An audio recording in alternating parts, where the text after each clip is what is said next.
ఉండేటటువంటి జగన్మోహన్ రెడ్డి చెప్పడం జరిగింది. అయితే జగన్మోహన్ రెడ్డి మళ్ళీ ముఖ్యమంత్రి అయిన తర్వాత ఇదే విమానాశ్రయానికి రెండోసారి కూడా భూమి పూజ చేయడం జరిగింది.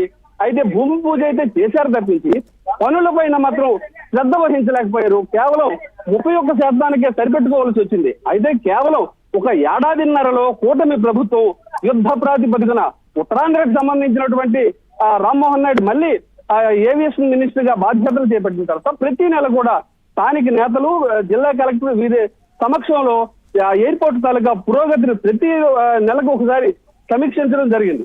జిఎంఆర్ సంస్థకు సంబంధించినటువంటి ప్రతినిధులు వీళ్ళందరూ కూడా సమిష్టి కృషితో అంతర్జాతీయ విమానాశ్రయాన్ని ఇప్పటికీ 95% పనులు పూర్తి చేశామని ఇప్పుడు అనధికారికంగా ఉండేటటువంటి ప్రకటనల ద్వారా మనకి తెలియవస్తుంది.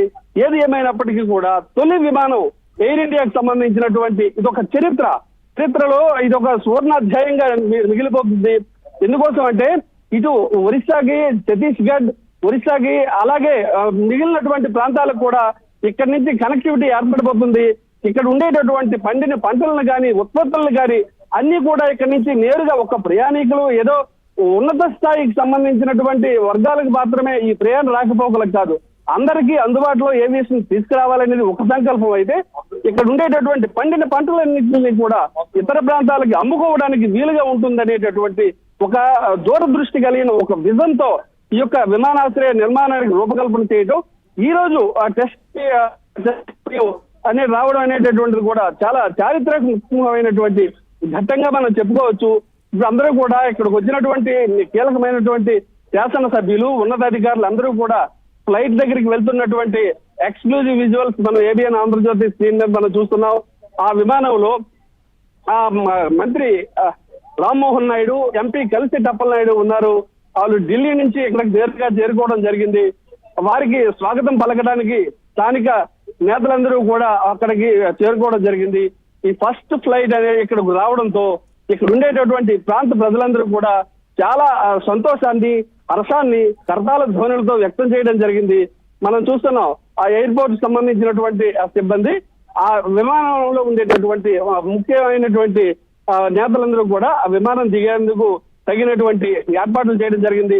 అందరికీ కూడా స్వాగతం పలకడానికి వారికి గుర్తింపు పొందినటువంటి నేతలను జిల్లా కలెక్టర్, జిల్లా ఎస్పీ ఆ స్థాయిలో ఉన్నటువంటి వారిని మాత్రమే విమానం దగ్గర తీసుకెళ్ళడం. రామ్మోహన్ రెడ్డి గారు ఫస్ట్ మంత్రిగా ఆయన మనకి చూస్తున్నాం.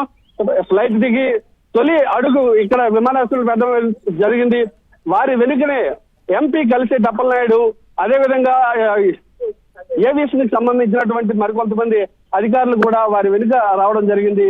మొత్తం వీరందరూ కూడా ఆ విమానం దిగుతున్నటువంటి ప్రత్యక్ష విజువల్స్ మనం చూస్తున్నాం.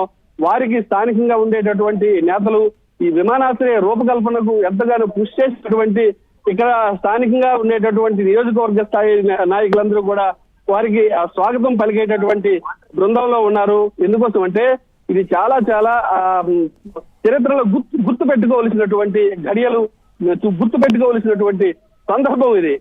ఈ ప్రాంతానికి ఎర్రబస్సు కూడా తెలియనటువంటి భోగాపురం ఈ పరిసర ప్రాంతాలకి ఎయిర్ ఇండియాకి సంబంధించినటువంటి విమానం రావడం అంటే ఎన్నో పరిశ్రమ, ఎన్నో నిరాహార దీక్షలు, ఎన్నో కార్యక్రమాలు ఇక్కడ జరిగేవి. ఇక్కడ ఎయిర్పోర్ట్ వద్దని ఒక వర్గం అంటే ఇక్కడ ఎయిర్పోర్ట్ తీరుతామని మరి కొంతమంది కూటమికి సంబంధించినటువంటి నేతలు పట్టుబట్టి రైతులందరినీ ఒప్పించి వారందరికీ నిర్వాసితులకు తగినటువంటి వృత్తిని చెల్లించి వారికి ఉపాధి అవకాశాలు కల్పించి తీసుకురావడం అనేటటువంటిది ఒక చారిత్రాత్మకమైన, అపురూపమైనటువంటి ఘట్టంగా మనం చెప్పుకోవచ్చు. ఇది శ్రీకాకుళం, విజయనగరం, విశాఖపట్నం